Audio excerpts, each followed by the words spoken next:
Prošlo ljeto brao sam po šumama, a i kupili smo 30 kg borovnica, smrzli smo ih i sada, evo već konstantno kroz zimu, a sada je 3. mjesec, uvijek malo odmrznemo i pomalo ih vadimo van, pojedemo toliko do ovoliko dnevno. Dakle, riječ je o divnim borovnicama koje su zapravo malo manje slađe od ovih uzgojenih, ali su sa više nutrijenata.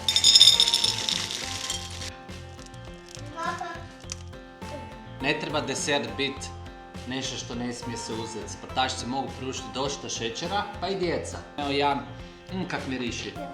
Jedeš ti limun?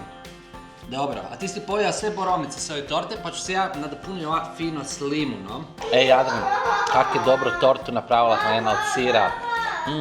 Sad ću se ubiti. Sutra trebamo malo povećati ovaj trening, barem na 100 km.